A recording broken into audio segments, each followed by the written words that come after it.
And we're live.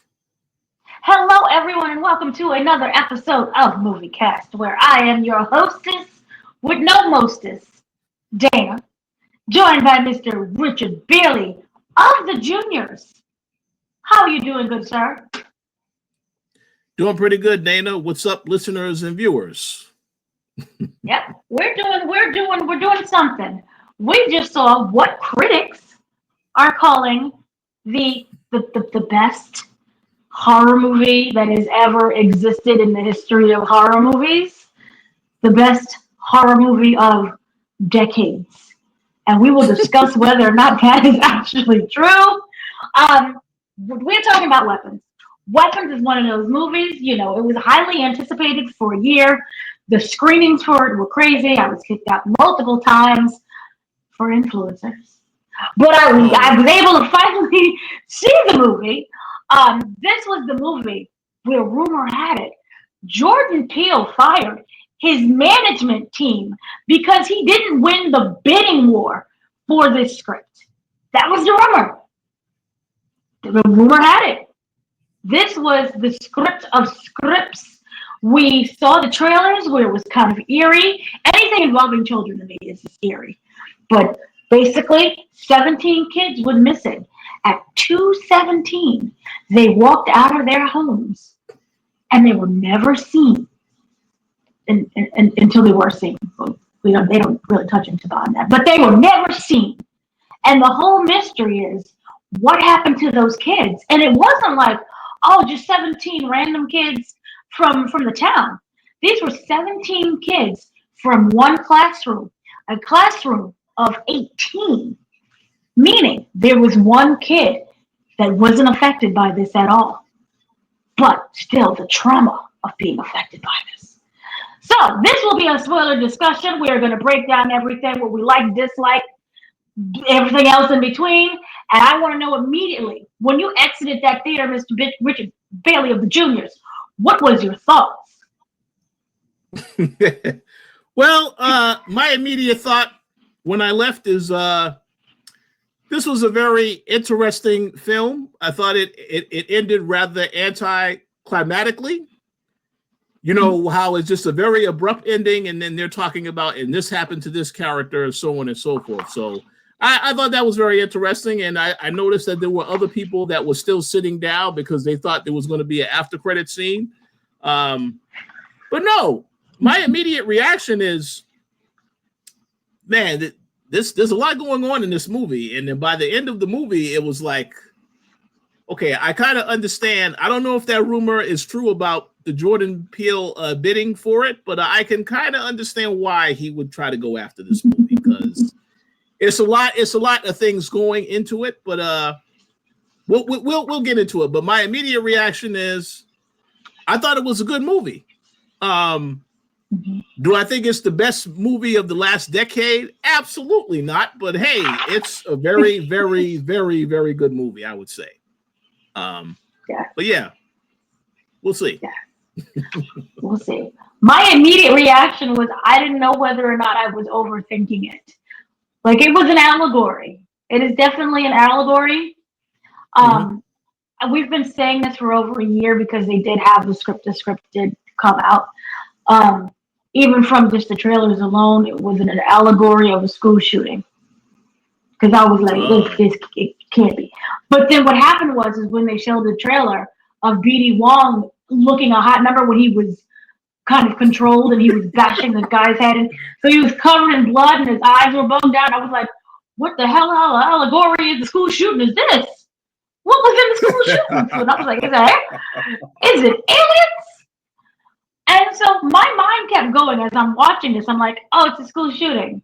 And then I went like, no, it's Close Encounters of the Third Kind. And then I went, oh, no, it's something else that has to do with voodoo. I'm like, what? Then I was like, it's about control and how we weaponize. And I was like, oh, this is great. But yeah, it is a movie that definitely made me think.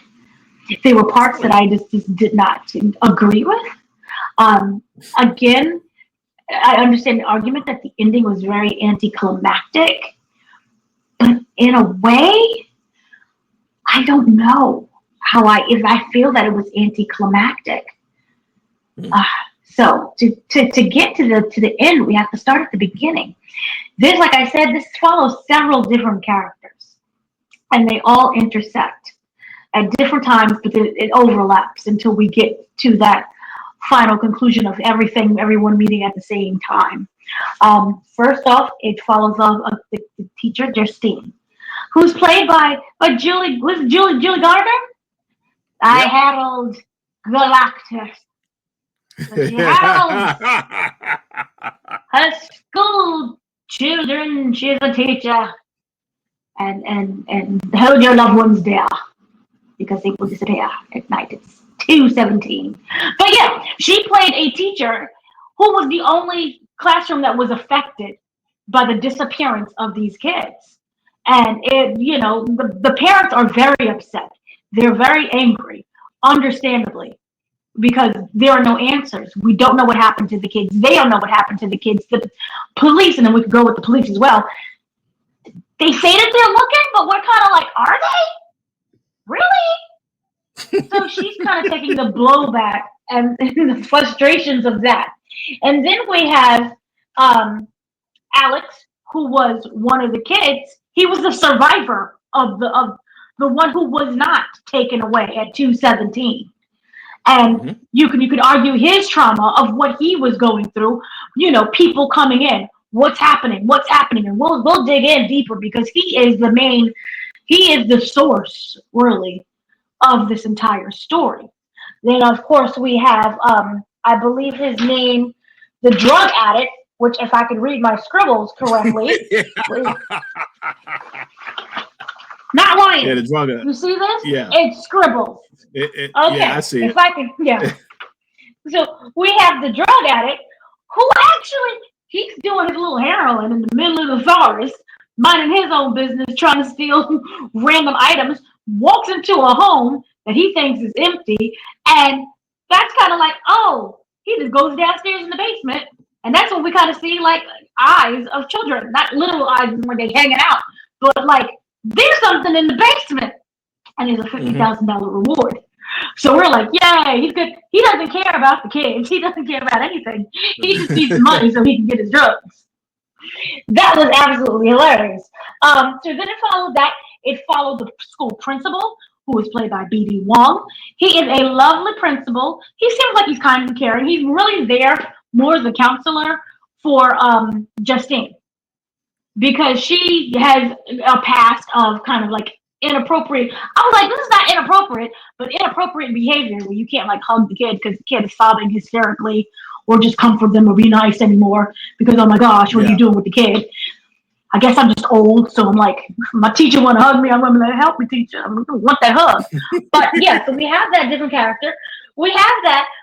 Then we have the character, we never got into Gladys. Gladys was never given. Was she given her spotlight?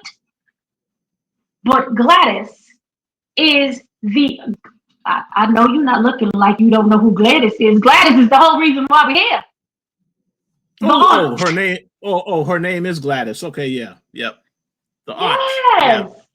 Yeah. The sick elderly aunt who is taking care of Alex, which we'll talk about. And then I think that would have been, we have the cop who's cheating on his wife, Donna, who just wants to get pregnant, but he can't stand her. So he's the one who is involved with the teacher because, he's a good old faithful cop. So we have these interconnected stories. I wanted to know from you, do you feel that the format actually worked? Because this wasn't something that was linear, where we're just introduced to these people. This is literally broken into sections, where it is literally, here's Gladys, Alex, this character, this one. That's a great question. So yeah, I actually did like that format, because what they would do is they would introduce a character, and then you have a question about, well, how was that character involved in the storyline, or what happened prior to that character interacting with another character. And then you get your answer when you see the next introduction of another character, so on and so forth. Now, I do have one critique, however. Obviously they had, when they introduced Archer, which of course that was played by, was it Josh Brolin, right?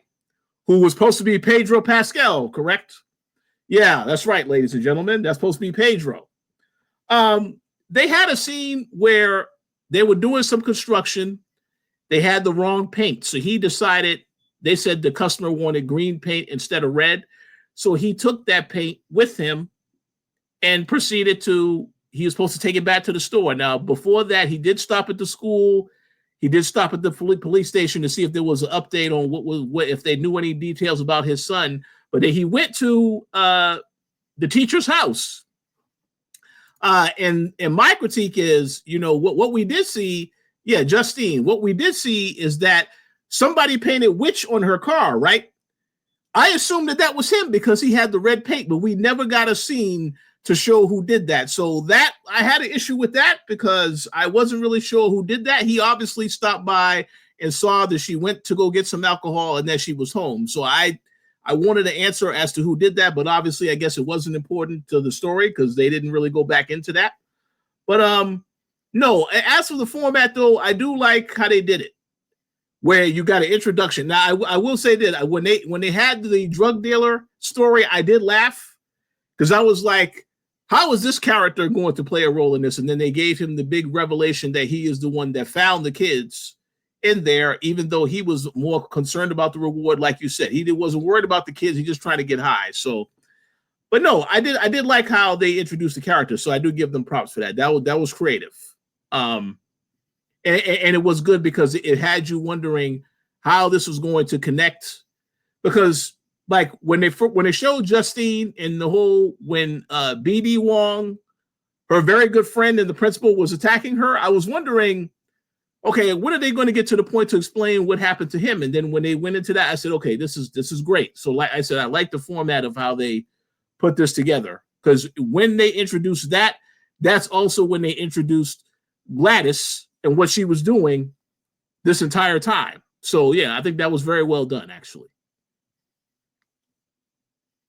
Yeah, I completely forgot Josh Brolin's character, and I mean this with all due respect to Pedro Pascal. I am so happy he did not star him. Oh my goodness gracious of a handbasket.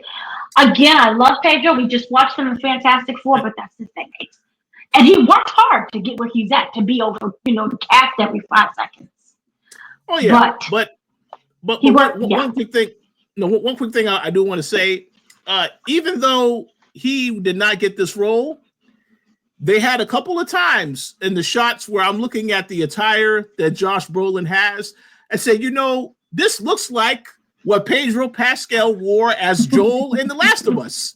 So clearly he was supposed to be in this movie, and then he just couldn't be in it. So I did laugh, because I'm like, that's a very similar outfit, but continue. Yeah, no, I did like the fact that each chapter, each segment ended on a cliffhanger where you're like, what is going on? So I did appreciate that, because every moment, and then there was and how they all kind of interacted. But I did, and yes, the red paint, because they made a significant point to show us that it was red paint, and her car was painted red. So there was no need to follow up on that. They made it very clear about that. But it also, with his actions, it was really interesting to kind of show how he's been distracted. And what I was wondering is, if we take this as and we'll get into theories, was he always distracted before the son went missing? Because the son is missing. He walked out the house at 2:17. And so that was an interesting thing where I was wondering, was he an always distracted parent, or was because of this incident he was distracted? Because remember, it's only been 30 days after the kids disappeared, which is really not that long. Just in general, your kids are gone for only a month, and you would be still very kind of that on your mind. It could even be 2 years, but 30 days is still very fresh. So I was kind of wondering, was he an always distracted parent? Because then that would go into the much larger theory. From day one, people are saying this is about a school shooting. And we always have, well, why didn't you say anything to little Bobby and you knew that Bobby was going to do this? Remember how, for example, Columbine, the kids were building bombs and putting together the guns in the basement. But the parents never went downstairs in the basement. So I was kind of wondering, was he always distracted that way? I don't know. I think I have an answer to that question. Okay. I would say he has always been distracted because they had that one scene where he saw his son, when he thought he saw his son return to the bed. He said, "Oh, I never really told you that I love you." And then obviously that was when he woke up. It was a dream. So I say that because also the way they portray his son in this movie, like he was a bully to Alex. He was doing all this bad stuff to Alex. It's like, and that is, I personally think that is a kid that's acting out because he's not getting something at home. Mm-hmm. This is just my interpretation. I could be wrong, but that's why I say, yeah, I think he's been there, but not totally there, in terms of understanding what his kid wants and needs. Even though we didn't really see too much interaction between him and his son, then you saw at the end when he got his son back. But I think to answer the question, I would say he's always been distracted, and that's what I got out of what we saw. But I'll be curious to hear what everybody else thinks, people who comment on this, what they think too.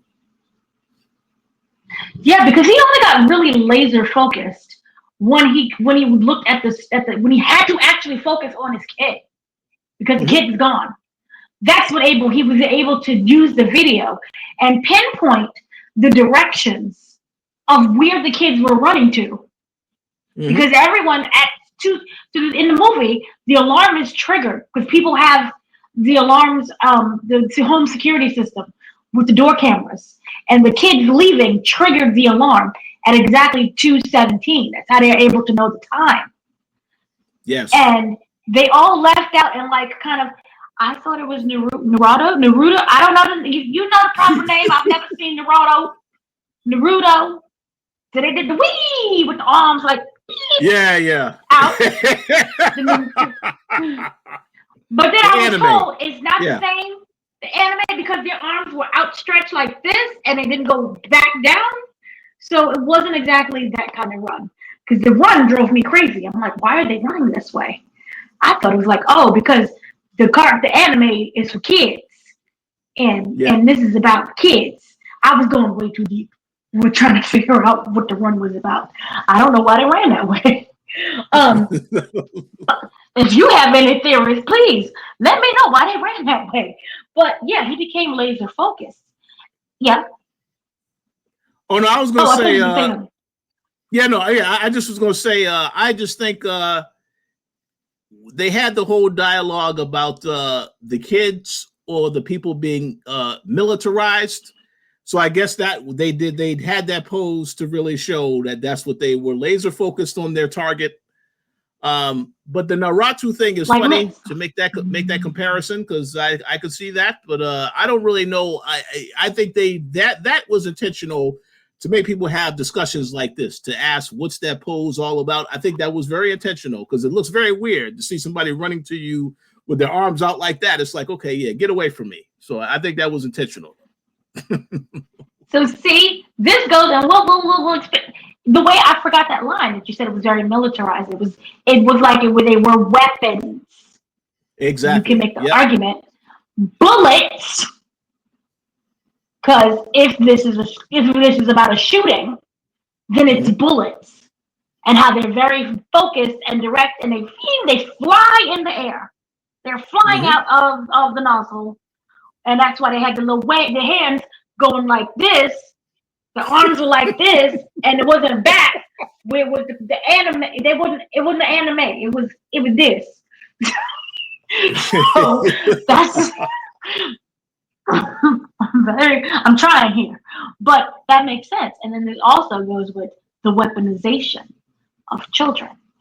Ooh, ooh, ooh. So then, if we're going to try to find so I think that it's interesting if we go by what each character, or which you think each character represented, because if we go by him, he was a dad who never focused on his kid until the kid was actually missing.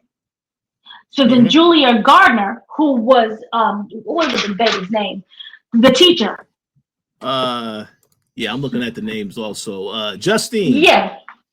Justine. So Justine was that one kind and caring teacher, but we don't want her to be too close to the kids, because remember, this is not the first time that she was reprimanded for they called it inappropriate behavior. And it wasn't like, oh, she's making out with a kid. She was literally too emotionally invested in a child, where the child, had to go home and nobody picked her up. So she would drive the kid home. Too invested in the child, meaning they told her, I think that this is how school shootings kind of happen, when the child is being completely ignored. So she had that ability. Maybe if the student, if a lot of bureaucracy is involved when it comes to fostering or preventing the fostering of children and making them feel safe and comfortable. Because remember, she did say, if there's anything wrong, let me know. Yeah. But we all know that that's the principal kept saying, you can't do that. You can't do that.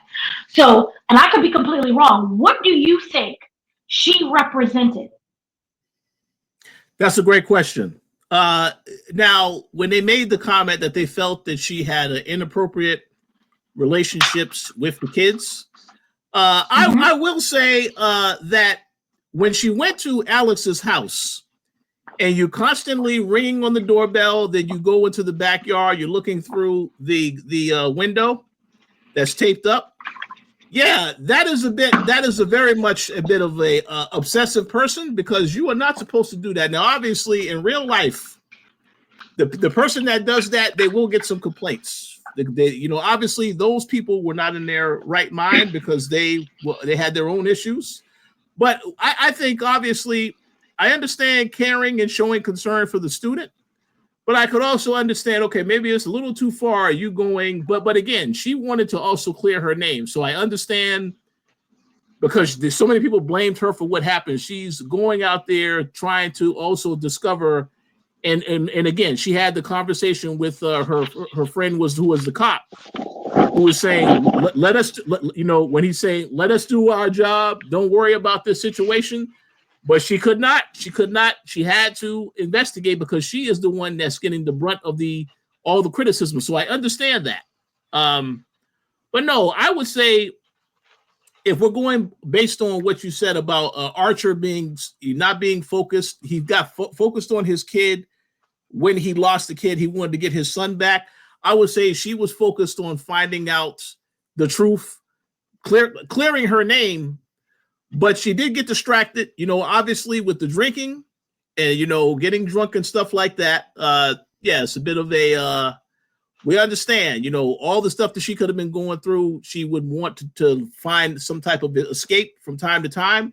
But for the most part, she still was very adamant. I need to find out what's going on. Even as from the very beginning, she wanted to talk to Alex, and Benedict Swan's character is saying, you cannot talk to the kids. He had to tell her multiple times. She did it anyway. But she was very adamant that she needed to find out what's going on. So I guess you can just say she was super focused on finding out the truth. Yeah. Yeah, and I think that, a lot of times if people actually paid attention to a child, you would find out that there is something wrong and there is something troubling. That entire house was a house of troubling. It was about, something went on in that house. She was the only one who was concerned about that. And you can make arguments because they're coming after her and calling her a witch. But also, she always seemed to be someone who was kind and caring. She always wanted to know what is going on with her kids. And there is that sometimes you have to act like the vigilante and go and figure it out. Because remember, CPS, then this makes the whole argument of CPS was supposed to get involved. Remember, if you do, the principal was like, if you do not show, are you an actual parent, does not come here, we're going to call CPS. And how many times have we seen where they was going to call CPS and a child ends up dying either by the parents you know, forget even school shootings. There've been many times. I live right across the street where they tried to call CPS. They never did. Oh, the cops threatened to call it. The kid died because the boyfriend beat the kid finally to death. But meanwhile, there were signs the entire time that the kid, who was a toddler, was getting beaten by a big grown. Imagine somebody who looked like Brock Lesnar beating on a child. Oh no. But you know, we're gonna call CPS, but they never do. So that's just kind of me. It was like that teacher was like, screw everything. What is going on with my child? And it was very interesting because it didn't focus on any of the other teachers. And even if you look at Josh Brolin's character, remember when he went to the neighbor's house and was like, look, can I see your footage? And that first lady was like, no, you cannot. And then the second lady was like, maybe, okay. No one was willing to help him. The husband did. He waited for him to come. Yeah, but that first lady. Hey, yeah. Her husband said, "Okay, yeah, sure." He showed the footage then, so that was very interesting. And by the way, that actor, I believe his name is. I'm not looking at any screen right now. He was actually in. It's Josh, or is it Jeremy? I mean, it'll come to me. I'll find the name. But that same actor was in the other movie that this director did, because this is the same director that did Barbarian, right? Yeah. Oh, yes, my. Oh, yes. The name is skipping me, but it's a J. I think it's Justin Long or something like that. Yes, Justin Long. He was the sleazy. Yeah. I forgot the role. But they killed him something good in Barbarian. Spoilers. And he died. And it was like such a satisfying death, too. It's just good. I think he was the appraiser. I'm not sure how it went. Yeah, he was. You got it. Yeah, that's what it was. Yeah. But yeah, he was terrible. Oh, I loved it. But yeah, he was in this one. He made the appearance. Sarah Paxton, I think, was the one who was like, nah, you can't come on. I'm not sure. But it was really interesting that no one in the neighborhood would help. Right. So it was interesting to me that nobody in the neighborhood would help. Except for him. But he didn't seem like, yeah, come on, man, let's go. Woo! It was more like trepidatious and then like, oh, okay, let's go. Yeah. And it's like, oh, it's the same footage. And it was, I found it to be interesting that no other like parent, like I understand that you have an only focus on just one parent, but I thought it was interesting that they only focused on one and not like maybe another one, but it was only one parent. But yes, but then they also to show like the town, it was a sad tragedy. But you notice how it seemed to be, and even the narration. Remember the little baby was talking. She was the little narrator. She basically was talking about, oh yeah, they swept everything under the rug because it was such a big debacle, which I'm aggravated with. But it was such a big debacle, so the town itself was just like over it after the 30 days. It's like, we don't care. This is a stain on the community. But yes, so I forgot what my initial question was, but that was the representative of the teacher. So then when we have the principal is more like the authoritarian person who really wasn't, he was just playing by constricted. He didn't really seem, I don't want to say he didn't care. He was forced to care. So it was like a nonchalantness kind of with him. That was interesting. And then of course the heroin addict, we already talked about, he was just there for the heroin. And then who else am I missing? Am I missing someone else? The police officer, the cop? Yeah. The police officer. So that just kind of also shows like the cops themselves didn't really, no one was really like caring. Yeah. And it was more like they cared more about looking bad because remember his interaction with the guy who was on heroin. He took his body cam off because I hit him, which I'm like, now because he's white. Because if he was black, I'm surprised you made that comment because I was going to make that comment. I didn't want to be too controversial. We already know that situation would have ended a lot differently if wasn't a like white he would person. have been justified. But, I would have shot him right there. When you said, "Do you have anything in your pockets that can poke me?" and I asked you 3 times, and then I get poked, my immediate right there he was in the right to punch him because do you have AIDS? Do you have AIDS? I was like, oh shoot. Then you got herpes, syphilis. That would be my immediate reaction too, was to punch him because now you probably gave me a disease. Oh yeah, and he definitely should have got punched in the second time that he got stabbed with the 3 needles in the face. That definitely deserved some type of for him to get knocked out or something, because that was, everybody in the theater was gasping when they saw that. They're like, whoa, wow, that looked very disturbing. The fact that he never killed him, because remember how each segment ended with a cliffhanger. Yeah. And his whole thing was he saw him break into this building and he chased him down. And then when he hit him, after he got poked, he let him go. And I was like, oh, so we let people go now. We don't just shoot them. But okay, he let him go, and with the warning of, I don't want to see you again. So when he saw him again, he started that chase. Well, I'm like, oh, he's going to just kill him. He never killed him. And it was so much incompetency when it came to so that also goes with the incompetence. Because remember when he entered the house, when the guy, he never told the boss, the lead captain dude, hey, there's this crackhead that's saying he knows where the kids are because he broke into the house. Where's backup? Where are the other people? He just goes in there by himself, and he's gone for hours. So this was a mess. He represents, I feel, the incompetence of people, because of just not calling for backup. Yep, absolutely. And then, of course, he had his own little issues in his personal life with his wife. And then, of course, now you're messing around with Justine, the very complicated relationship there. So, and then they had the scene where he got drunk, and then he had the hangover, and then he comes home, and then he sees, the wife is back now. Because they had that scene earlier in the movie where she confronted Justine in that at that gas station. That was hilarious. The way they shot that with the camera of, you see the woman turning around the corner and stuff like that. Yeah, I like how they shot that. That was pretty hilarious. They shot that really well. So what was interesting that I wanted to mention, because it happened early. It happened really early in the movie, and I was like, oh, I kind of got really disappointed. It was a dream sequence. It was a dream. This happened after the construction site where he screwed up the door, the painting. It was supposed to be greenwood or whatever type of green, and instead he got red.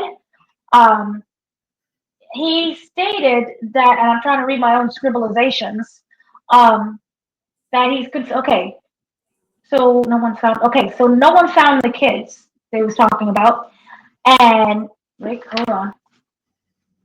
No, I can't read my own handwriting. There was a moment within the dream sequence that he had where he looked out at the house. Now, this was a house that I believe was Alex's house. Yep. Which we'll get to. I know what you're talking about. Mm-hmm. He looked up in the sky, and I was like, I really wish that they would have filmed it, because I didn't go to the IMAX, because baby, I can't afford IMAX. And the code and the things and the screenings that I had, Warner Brothers was like, this is the amount of money that we're going to cover, and that does not cover an IMAX screening. But in them funky little pixelated clouds, it became a whole image of an AR-15. Yes. And so I am not a gun aficionado. I know parts, but you know where the trigger, I'm going to assume where a trigger part is for the AR-15, right above the trigger. I don't think we can show guns, but right above the trigger, there's a time that says 2:17 in red, like an alarm clock red.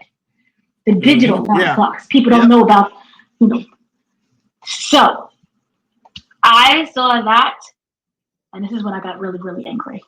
But what were your thoughts on AR-15 in the sky? I got angry because it was so obvious, and I was like, no, you have to be tricking me because it can't be that obvious.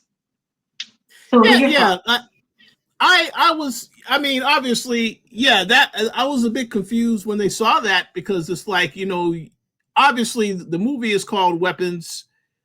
I would assume that because the other thing that Warner Brothers did, they released a clip, I believe it was last week or so, that showed that little fight interaction between Benedict Wong and Justine. Like the second time when she went into the actual store and then he jumped her and then Josh Brolin's character ran. They released that clip. And I was like, why would you do that? Because obviously I don't really think we needed to see that. But the thing about it is with that gun, I didn't really know where they were going with that. And obviously the 217, we saw that because very early on they told us this happened at 217.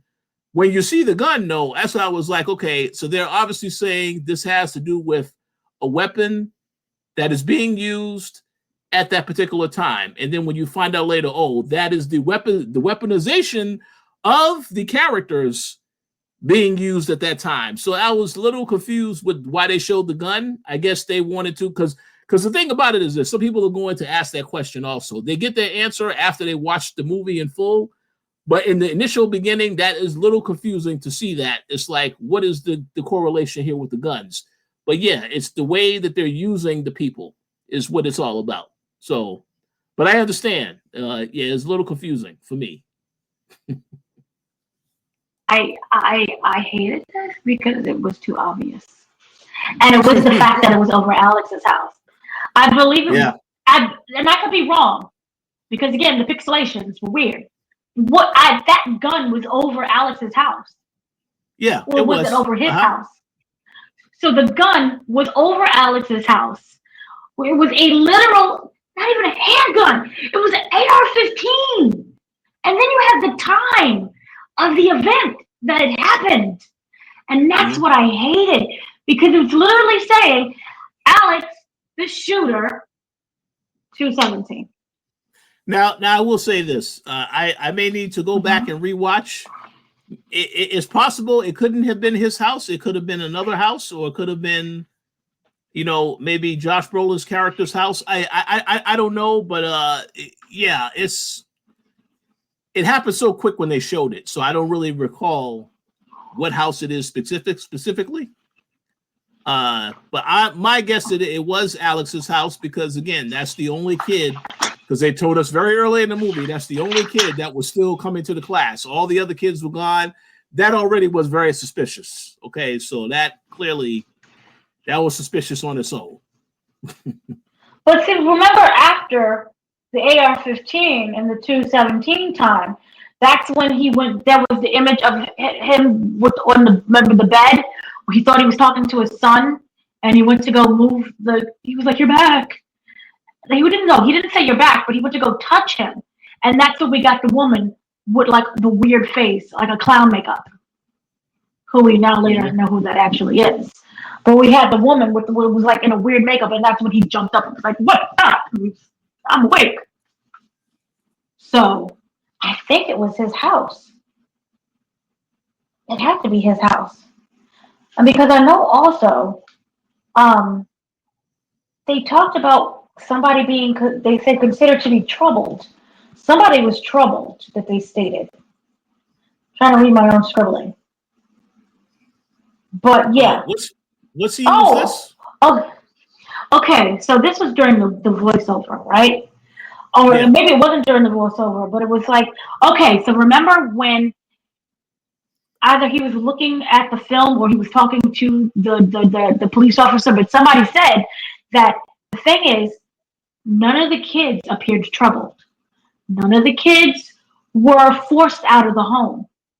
Yep. That was one of the big sticklers for like the police, where it's like, oh, it's a massive kidnapping. Nobody was kidnapped. Nobody broke in. The kids literally left on their own accord, and they were running like they were free. That could also be another reason why with the arms. They were free. Yep. Or you could say they were angel wings.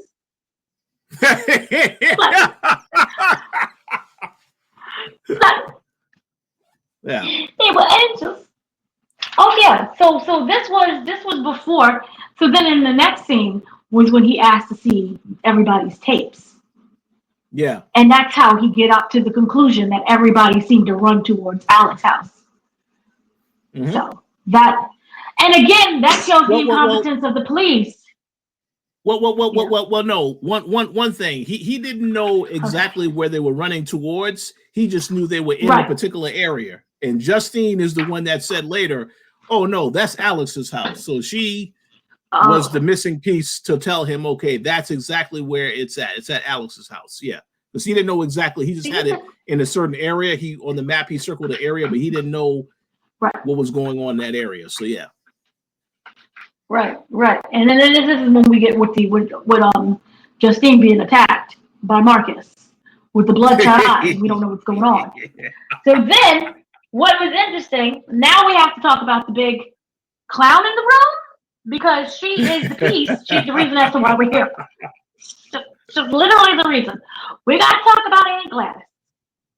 So Aunt Gladys was a woman that belonged to the family that 15 years, nobody really paid any, she just disappeared. Not in terms of we don't know where she's at, but she didn't have any contact with the family. She's old, she's sick, she's dying. It appeared like some form of cancer. Something inside of her soul is rotten and it is coming out through her. So she is Alex's aunt on her sister's side, on his sister's side. Because the husband was like, do we have to do this? It's like, it's family. So Gladys ends up staying with them. And they're like, well, she may die, so it won't be long, is what they keep saying. And just seems like a really weird, creepy character. She looks like something out of a clown, but not even like a cute clown. This is a scary clown. It's not even like it. It was clownish. This woman is like crazy clown. But here's what's really interesting about Miss Aunt Gladys. Aunt Gladys, you can use the argument, I don't know if it's voodoo, but she has this technique where they don't go into it. She can control people. And when she gets into that house, she immediately, literally takes control. Where she, what is the word? I'm going to say the word wrong, but when you're catatonic? Yeah. Catatonic. Yeah. So she makes the parents catatonic. I don't know if it's catatonicize, but she catatonics the parent, where she can fully control them by literally using either their hair or their blood. And she wraps some kind of material around a stick, and she's able to control them that way. So anything that she wants them to do, they do. Why is this important? Because the parents are in that state where they're not there, but they're there, but they're under her control.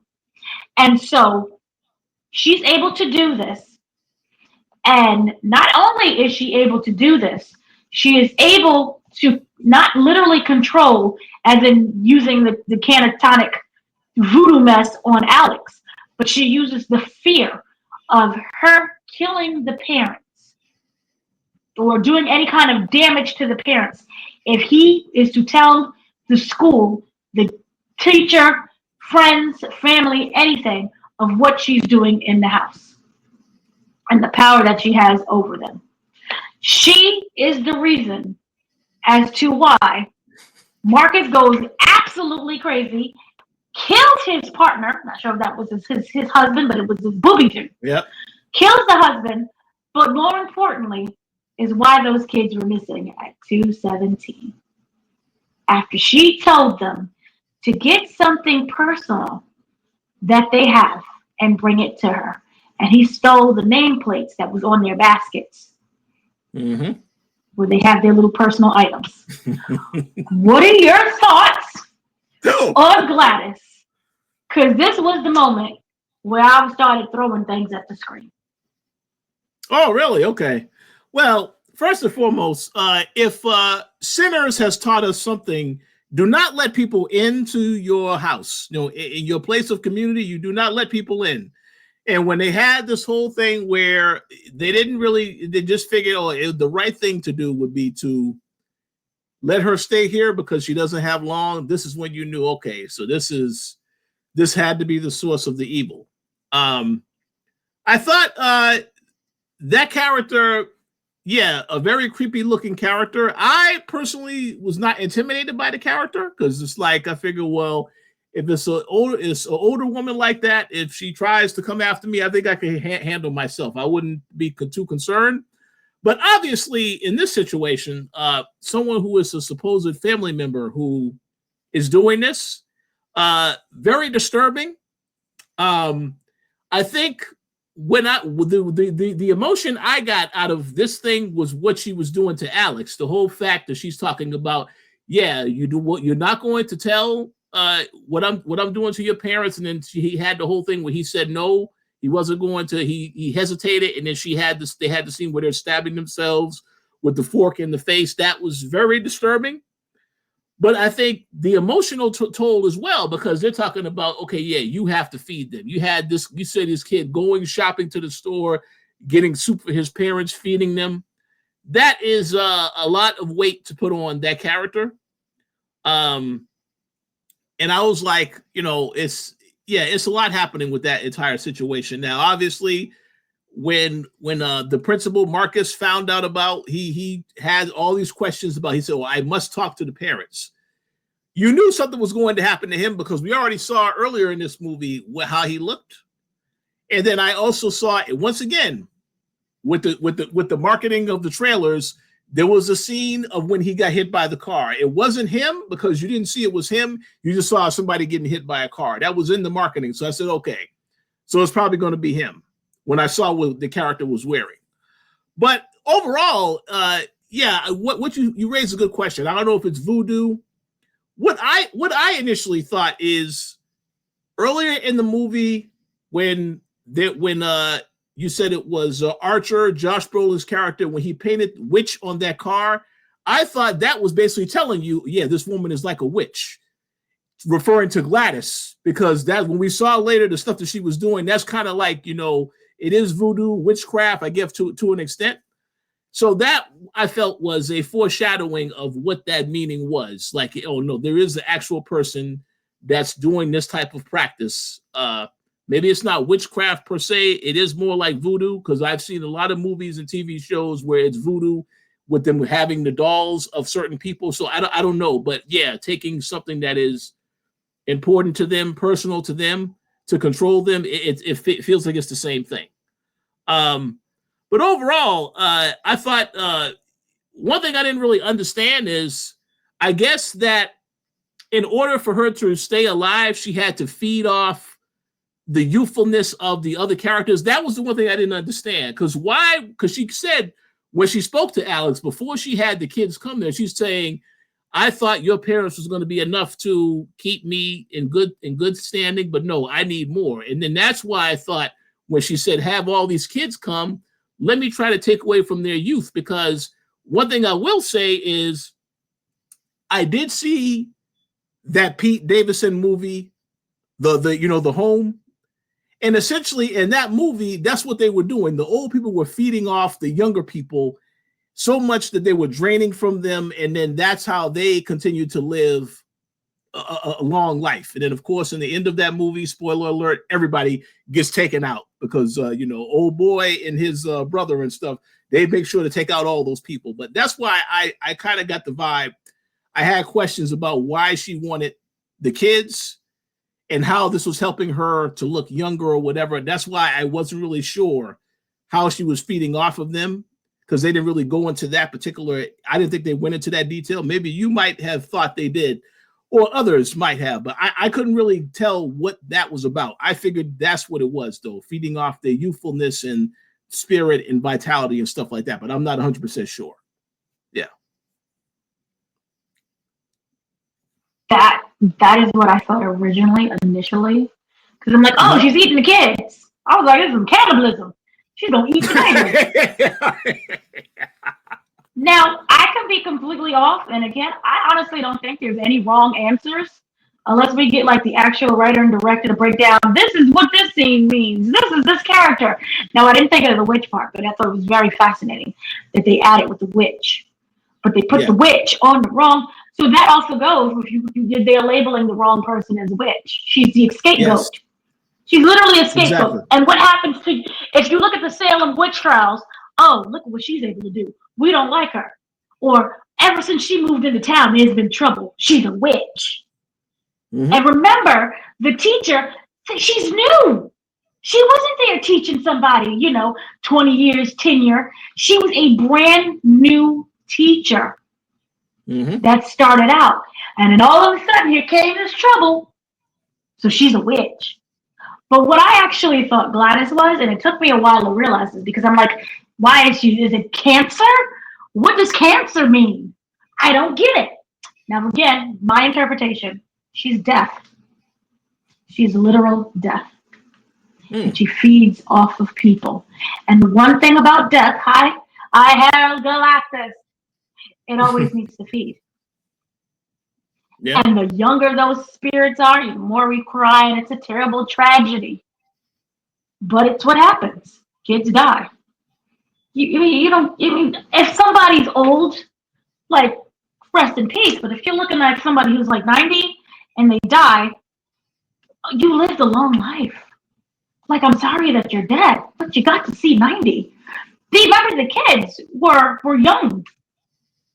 These were young kids. Granted, it wasn't the kindergartners, because then I would have just lost my mind, because I thought, no, there was some little babies in there. Remember, there was like this little small black kid?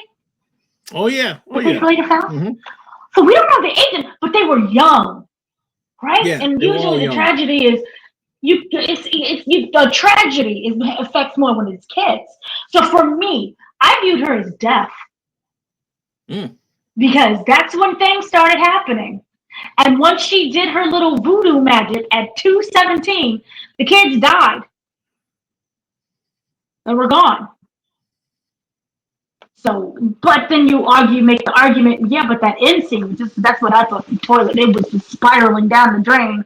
Once we got to the end scene, when the boy when he broke that, I don't know if it was a spell, if it was a curse, I don't know what happened, but he did have mind control. It was a lot of control, and I was like, and again, I could be someone who overthinks everything. Is it like because death is controlling our actions? I don't know. Well, but I was going to say, I think one of the most talked about things with this movie is going to be those visuals, and you're going to see memes of the kids bursting through everything to get to the woman. That I think that was because my theater was laughing when they saw this. They're like, "Yeah, get her." Yeah, it was hilarious. Bursting through everything. It's like, yeah, that was very interesting. That was the craziest thing I've ever seen. It was both hilarious and really scary at the same time. So basically, the longest story short is the teacher, Josh Brolin, ends up discovering there's something going on in that house with Alex. So they decide to go in the house. Yeah. And this is when we get like full voodoo moment, because there's the salts. And I'm like, oh, remember Skeleton Key? I'm like, this is the Skeleton Key where you can't cross over the salt. Yep. She's like in this protective voodoo room that she made. And she has everyone that she's essentially killed, aside from Marcus, because Marcus doesn't have a head anymore. Marcus's head is somewhere down the street and on the tire. Because he didn't just get hit by the car. He got like the top obliterated. The top portion of his head was just like a tractor trailer. It was just nasty. It was gnarly. But so you got the heroin addict was in there. You have the police officer was in there, and then you have the kids, which was in there. And I believe the parents are still in the house. So she's able to control their bodies. And so when they go into the house, they set off a trigger because they stepped on the salt. And that salt thing, it turns into a salt bath moment where they look like they're high on some crack or something. And they start attacking both of them. That scene was crazy to me. Okay, so we have that scene there. And then Alex himself is trying to save everyone. And he's just a kid. But he figured out by watching her how to work the voodoo stick and essentially break the spell that they're in. And while breaking the spell, he's able to then, how did it go? He's able to control the kids by cutting his hand so that he can control them. And then that's when we get that insane moment where a horde of 18 kids are chasing after this elderly woman in like, she's either always in clown makeup or like death becomes her type of scarecrow, was a half old dead woman from something out of, I don't know, the Lord of the Rings. But it was a mess. So what was your thoughts on that sequence? Because that was the moment for me, everything kind of went downhill. I hated it. Oh yeah. I by far the third act of this movie is the craziest, because like you said, you have Alex is now, he's doing all this while his parents are trying to attack him, and at the same time you have the other two characters, what is it, Archer and Justine. They are facing the drug dealer and the police officer.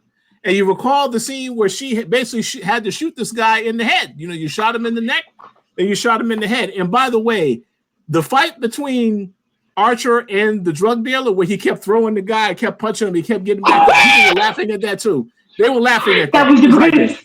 Yeah, so yeah, I mean, there's a lot. It's just craziness. It was very chaotic, very, very entertaining, and very chaotic. That was I got a kick out of that. And if I do, when I see this movie again, I will particularly watch that particular sequence because there's a lot happening. It was very entertaining. Yeah, right. I thought it was very. I was wrong. What's that? I was wrong about one thing. She's able to control them through the bell. It's the stick that she's able to, when you need somebody with personal possession. So that's how she was able to control all the kids at once, was through the personal possessions. And their juices or essences on the stick. But the bell is what really like either breaks or makes the curse spell thing. So he was able to use his blood to control them. And then once he dinged the bell, that's when and he kept coming up like a zombie. I mean, she was beating him. He was punching him after like, and it was like, oh, he's dead. Ah! It was crazy. But yeah, that's how he was able to flip the kids to now attack her, was the bell. And all you saw was this old lady screaming. And then like 3 seconds later, a horde of children screaming after her. So imagine all 17 kids screaming after her, running through other people's houses. Yes. And this is breaking. And by the way, literally. And by the way, let me just add, I like when they showed the black couple looking outside. What the hell is going on out here? That was hilarious. That whole scene, hilarious. Very hilarious. There's glass on the floor. What's going on? Honey, there's a man in the living room.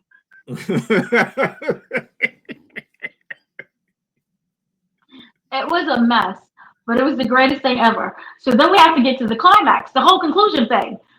The kids finally get the old lady, knock her down, and then proceed to rip her entire body apart. Yep. That was crazy. So she's gone. She did. Death is dead. But that is kind of when we get to the kids, everyone was returned to their parents, except for Alex's parents ended up going essentially in a home. Alex moved out of the town where he lived with a much nicer aunt.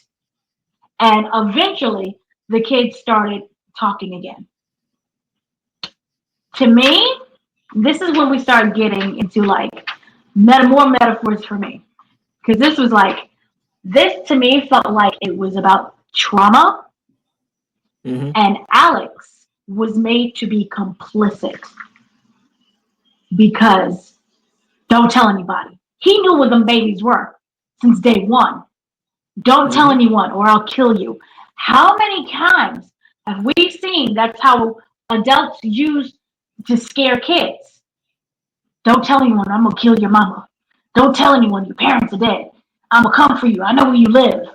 So they know what's really going on, either the abuse themselves or the abuse of others, and they're always constantly threatened.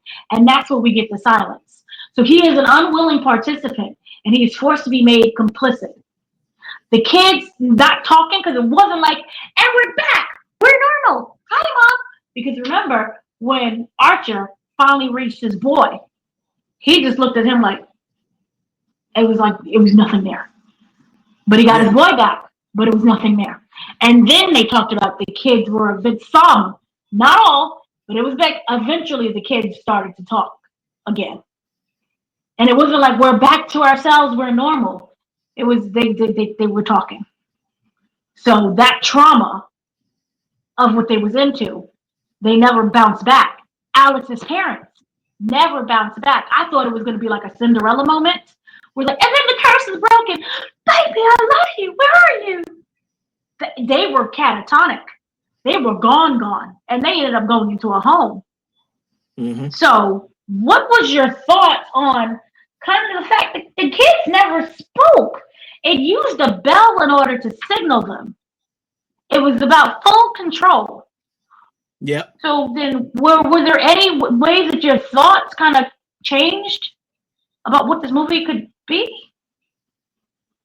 Yeah, I mean that this is when I had made the comment earlier about it. I wish I would have known how Gladys was utilizing the kids, what she was getting out of the parents and the kids. I figure it's just the youthfulness to some extent, but the fact that they couldn't talk, I mean, I feel like some of that stuff probably could have been better explained, but I think it also was intentional because they want you to think about all of the multiple things that they could have been talking about with that. But I would say one thing I will say is they said some of the kids eventually started talking again. So some of the other kids, they all probably were not going to start talking again. We won't know for sure.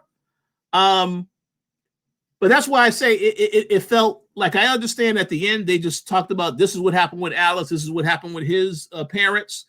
And then you talk about obviously what happened with Archer and his son. Didn't really get in, but here's the thing, because at the beginning of the movie, when the kid is talking, the kid is referring to Justine in the past tense, which makes me wonder what happened to that character. So I was waiting by the end of this movie, I thought something was going to happen to her because they referred to her in the past tense, like this, she was this, she did this, so on and so forth. So I thought something was going to happen to her. And instead, like I said, it ends abruptly. They didn't really go. I don't recall them saying anything about what happened to her after this.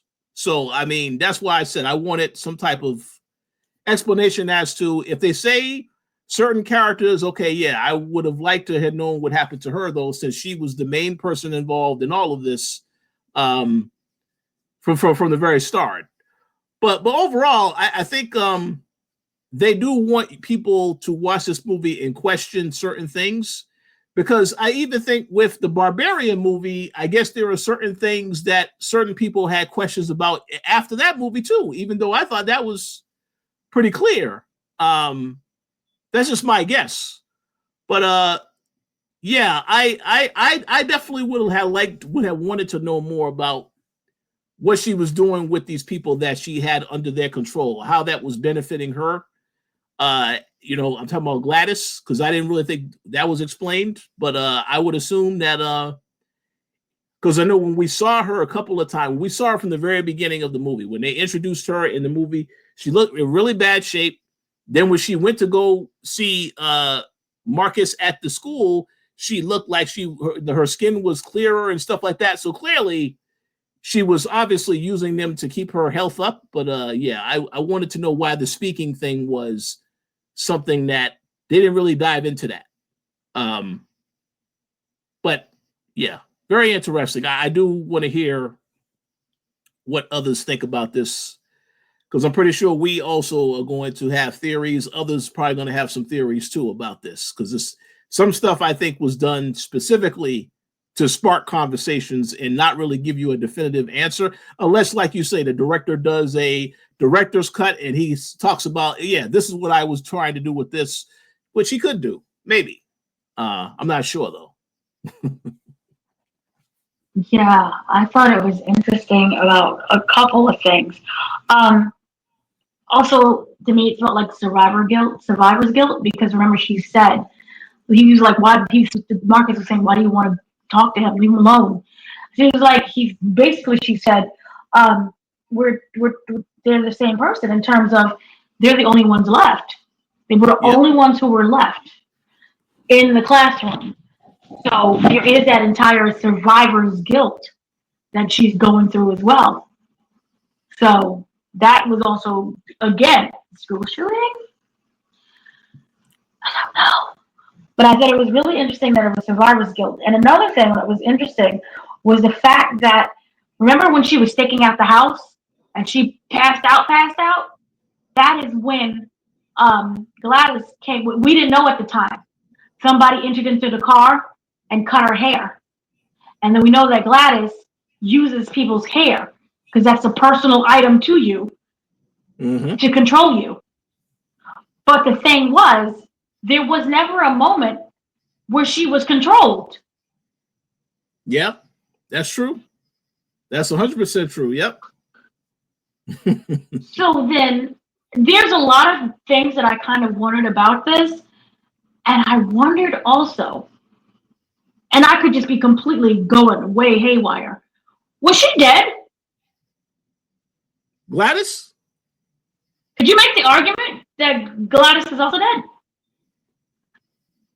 You mean before she came there, when she was missing all those years, she could have yeah, it's possible. Yeah. I don't know. I just don't know.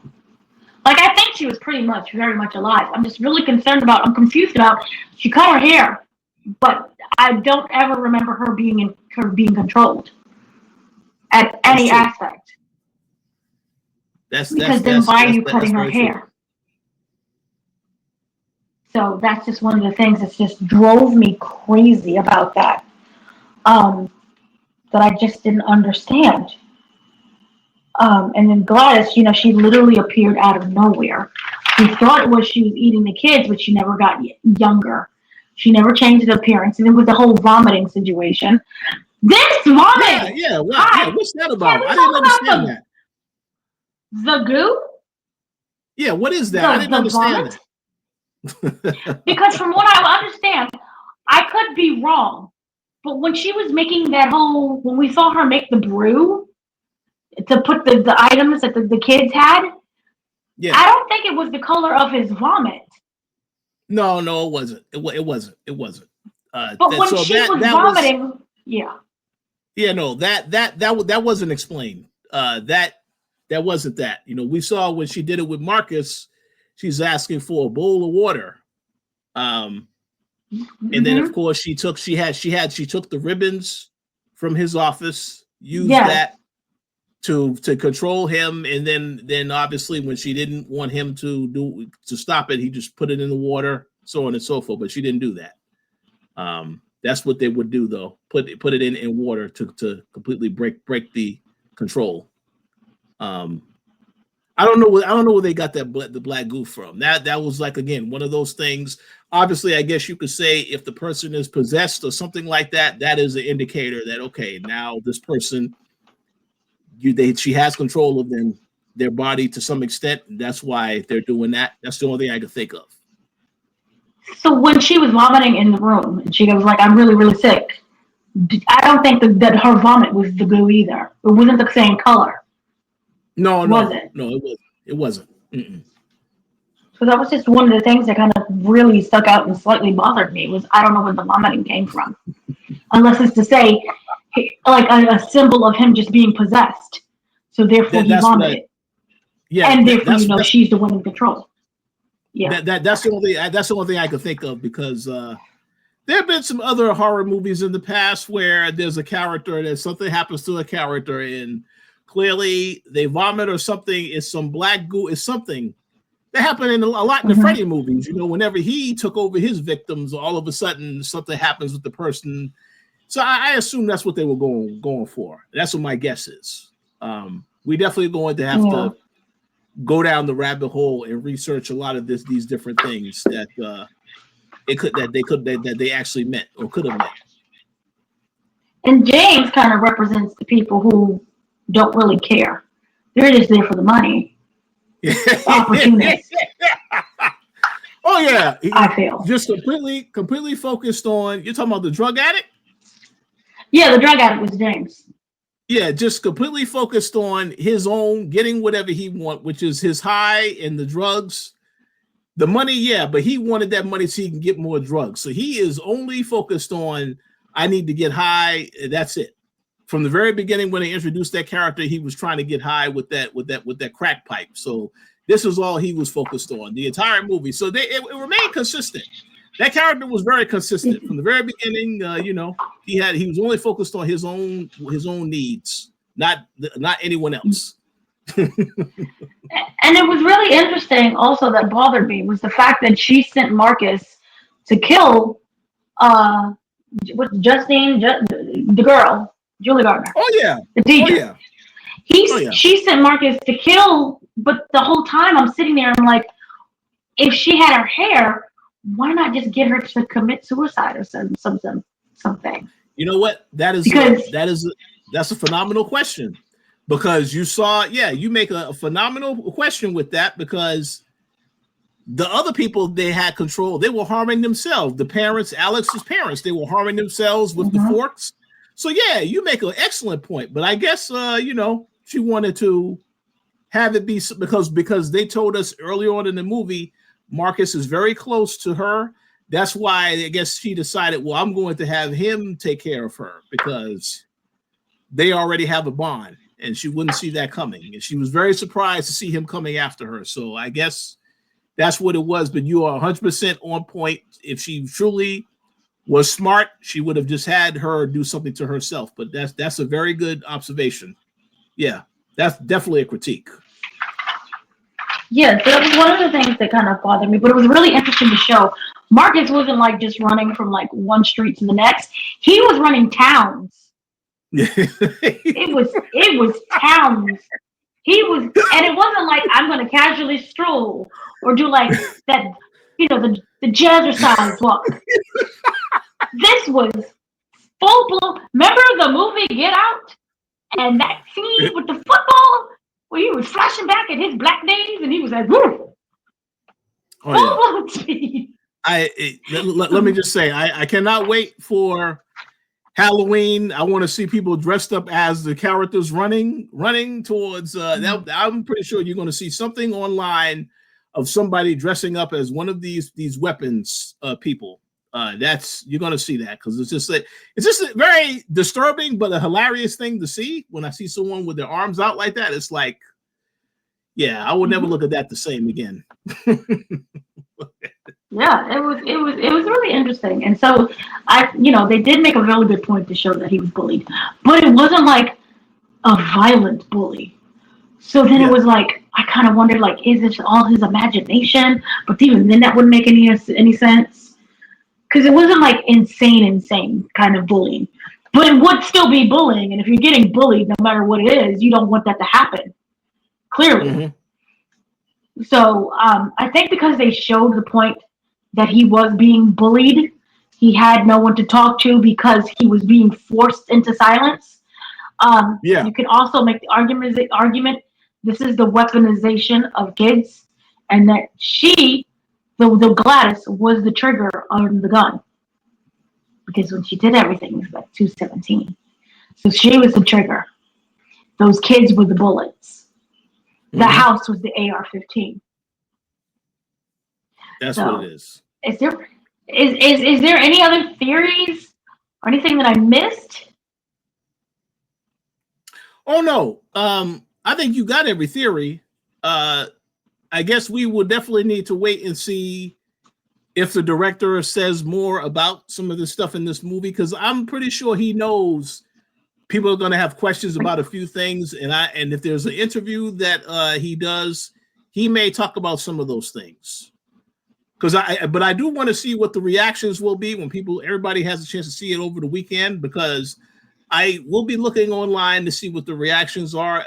I'm pretty sure a lot of people are going to want to talk about different theories as to what certain stuff meant. But no, I think you covered a lot of things for sure. So I just want to hear what people think about this movie, because it's very crazy. Like I said, that third act is very crazy. Very very entertaining, comical, and disturbing all at once. So I can see why this will be a talked about movie, 1000%, because there's a lot happening. But yeah, we'll see where they go from here.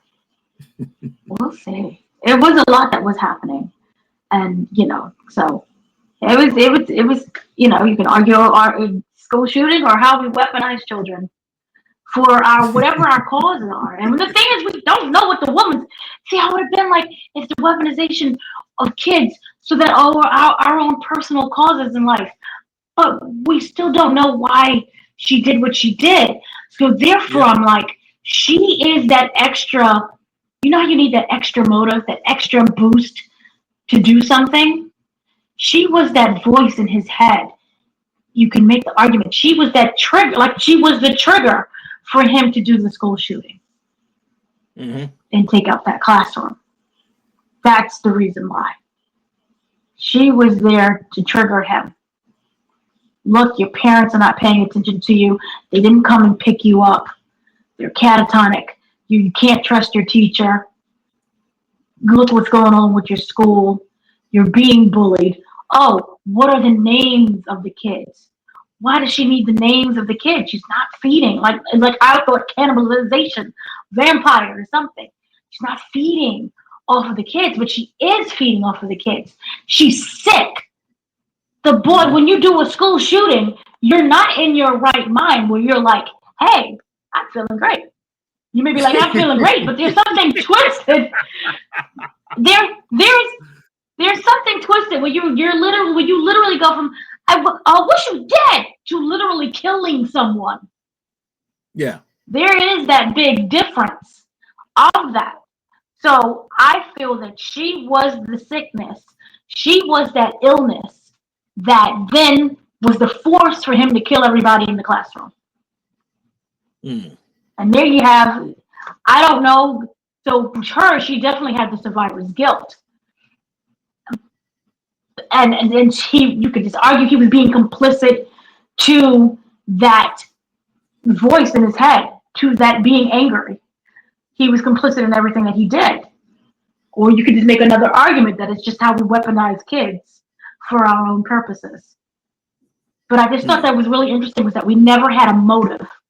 We never given a motive as to what she did, the motive behind why those kids disappeared. Remember, they just swept it under the rug. We don't know what happened. And I was saying, majority of the time, you don't need a motive.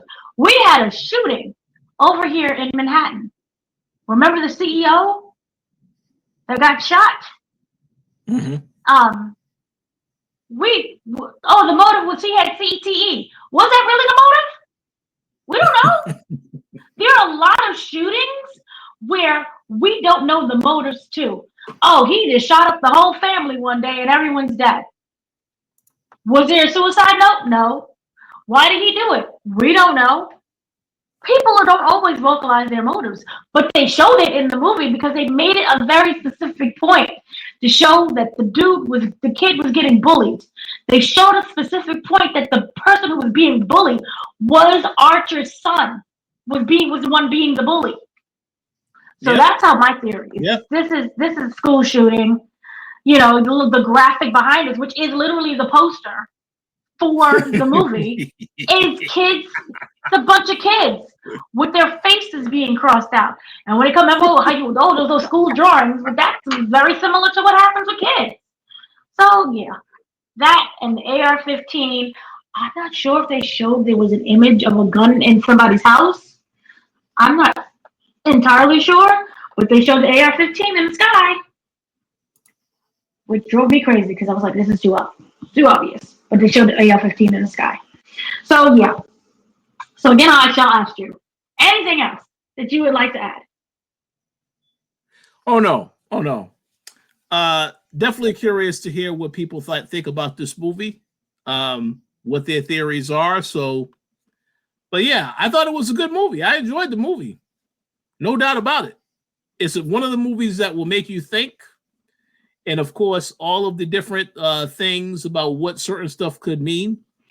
So I think it was a very good movie. And like I said at the beginning of this particular conversation, I understand why Jordan Peele, like I said, I don't know if that report is accurate, but I understand why he is adamant that he needed to try to get access to this, because it's a movie people are going to be talking about because of the stuff that happened, and especially with that final act and the kids running through buildings and all. Everyone is going to be talking about this for the weekend. So Warner Brothers will be happy. They'll make some money. It'll probably be the #1 movie this weekend.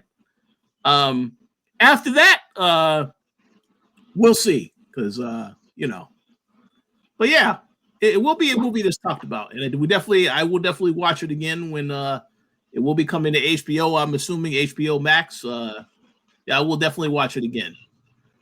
But no, I didn't have anything else to add. I thought it was a good movie for sure. Yeah, It was a great movie. It makes you think, and I like movies that make you think. yeah. AR-15 in the sky. But yeah, I really like it. I want to just have like a making of clip of just those kids running through the house. It's like, what? There's glass everywhere. The shoes. There's a man in the living room. A mess. But yeah, I really did like this. I think it was maybe worth. I don't know if it was worth the hype, because screenings were sold out here in New York. IMAX is gone. Well, yeah, there was a lot. There was a couple of screenings sold out here too. Actually, there's a late night screening sold out here tonight. So yeah, I can understand why that is, because the marketing, like I said, when I recall when I first saw the teaser trailer of the movie, I'm like, what the hell is this movie? We just see kids running out of the house. What the hell is this movie? And they said this is a horror movie. Okay, I was intrigued when I saw that trailer. I'm like, what is this? So I understand there will be intrigue. And then when they released the trailer, and it has different cuts of different things, like they had a cut of the vomit scene, they had a cut of the parents running towards the kid upstairs. So I understand there's going to be some intrigue for this, no doubt. But I'm very curious to see how much it makes at the box office, though, because again, there isn't any other movie out this weekend that will be considered competition for it. But there are other movies that already came out that are going to make more money this weekend. So I'm very curious to see where this places. It better be the #1 movie, though. I would think it should be #1, because, like I said, there's no other movie that's coming out this weekend. So, that is like this. That's getting this much attention. Oh, wait a second. I forgot. Oh, yeah. Okay. Well, forget it. It's not going to be #1. It's not going to be #1. Go see Freaky Friday. That'll be #1. Yeah. 1,000%. That'll be #1. Yeah. Freaky Friday was amazing. The movie for us. They FUBU'd the movie for people with kids, not the adults. But yeah, it should be #1. And Freaky Friday will be #2. But yeah, I love this. Oh no, it's one of those movies where you have to see it again, because you're like, did I miss something? Because I could have sworn there was a gun on somebody's wall. I could be wrong. Yeah.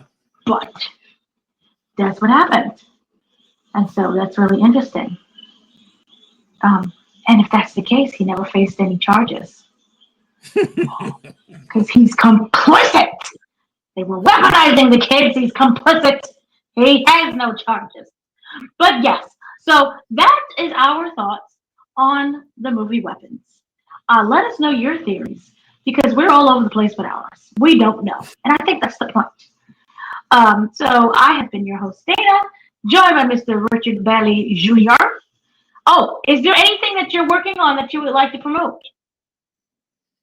Yeah, if you are a fan of survival horror video games, I would encourage you to check out the Koalition Gaming. I published a video earlier this week where I'm talking about 3 upcoming survival horror games that are coming out in September. Yeah, like I said, if you're a fan of gaming in general, definitely check out Koalition Gaming. A lot of stuff has been going up on there. There's going to be more stuff coming because we got access to a couple of different things. But no, that's all I have to plug. For those that are curious about other shows we're going to be doing, yeah, there will be more power in our future. There'll be a lot more of that coming. I'm sure Dana has a lot more things coming on this channel as well. So stay tuned. Yes, we have. We did go on the website, thekoalition.com with the K. A whole breakdown of what's going on with ESPN and our WWE deal. It's a terrible deal for us, the watchers. For them, get all of your $1.6 billion. I am very happy for you, but for us, we're getting a little screwed. And then Peacock raised their prices, so we're getting screwed again. Yes. So we talked to, I did a whole thing on that. I did a whole thing about ESPN's new streaming service, which if you love sports, this is literally the only streaming service you need to have. And maybe Peacock because they are doing the Olympics, but that's only once every 4 years.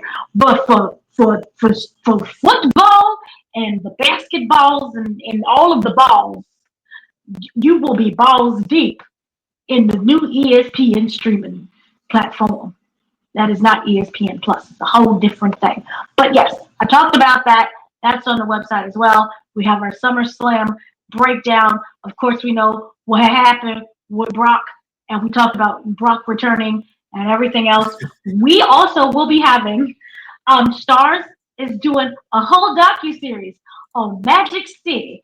Child, it's about the strippers of Magic City. And I have an interview with not only the executive producers and the directors of the Magic City and the strippers, I have one with Mr. Jermaine Dupri. And we talking about stripping and music and the hippity hops. So that'll be up real soon because that's going to start premiering next week. So we have a lot of things that will be posted. So we look forward to that, and we will have a lot more stuff. Just a lot of things are happening all at once. So I have been your host, Dana. I've been joined by Mr. Richard Bailey Jr. Have a great day, afternoon, evening, whatever time you're watching this. And let us know your thoughts on weapons, because I don't think there's a wrong answer. It's one of those movies where it's literally open for interpretation. And an interpretation is basically like art.